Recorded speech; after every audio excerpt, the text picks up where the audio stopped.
Assalamualaikum warahmatullahi wabarakatuh. Perkenalkan, nama saya Jasimon Sandi Putra Sitinza dari kelas E Governansi Digital yang diampu oleh Bapak Ewin Sunoto dengan NIM 2050300100111076. Di sini saya akan mempresentasikan terkait dengan sistem pemerintahan berbasis elektronik di Indonesia. Sebelumnya, definisi SPBE sendiri adalah penyelenggaraan pemerintahan yang memanfaatkan kemajuan teknologi informasi dan komunikasi dalam memberikan pelayanan kepada user yang dalam hal ini adalah masyarakat Indonesia itu sendiri, dengan tujuan menciptakan efisiensi, akuntabilitas, efektivitas, dan juga transparansi. Jadi, kemajuan teknologi ini digunakan oleh pemerintah untuk melakukan sebuah remodeling dalam pemberian pelayanan publik kepada masyarakat Indonesia dengan tujuan-tujuan yang sudah saya sebutkan sebelumnya.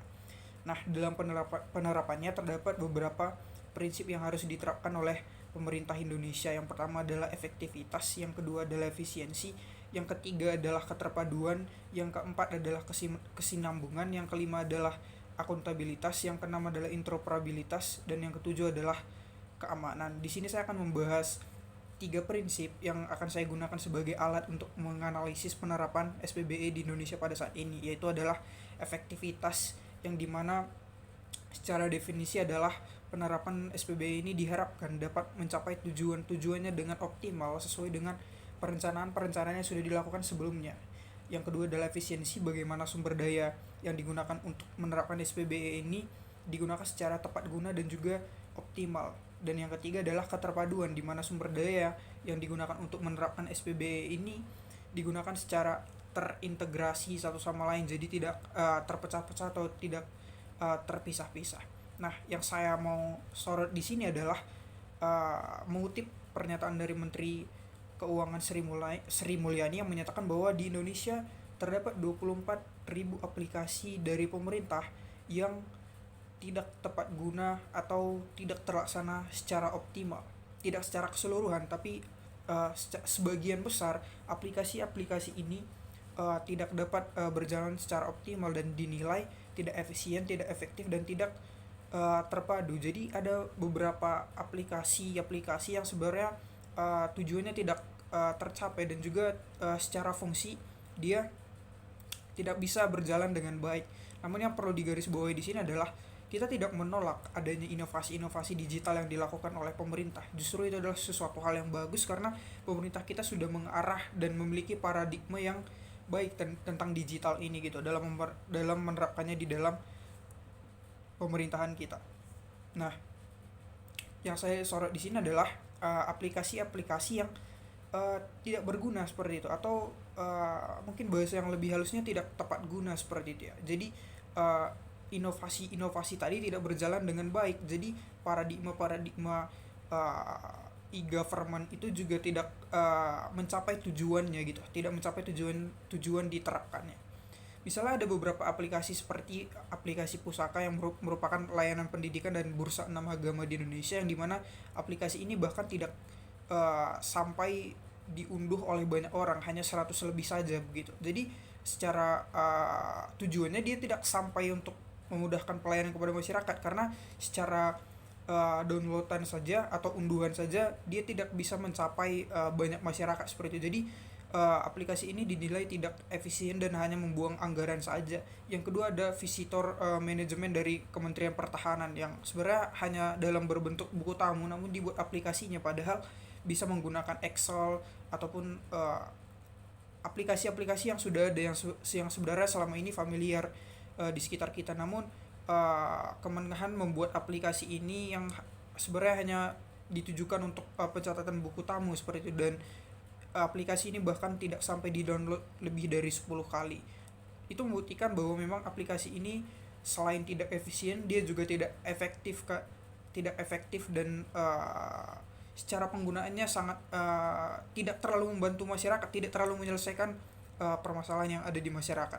Lalu yang terakhir ada Laut Nusantara yang diterapkan di Cirebon dan juga Indramayu, Jawa Barat, yang dimana aplikasi ini ditujukan untuk membantu para nelayan yang ada dalam melaksanakan pekerjaannya. Nah, di sini yang perlu disorot adalah para nelayan di sana berpendapat dan menyampaikan untuk membeli handphone saja mereka tidak mampu begitu. Apalagi kalau kita membahas lebih jauh lagi cara mengoperasikan handphone tersebut, dan terlebih lagi cara mengoperasikan aplikasi tersebut begitu.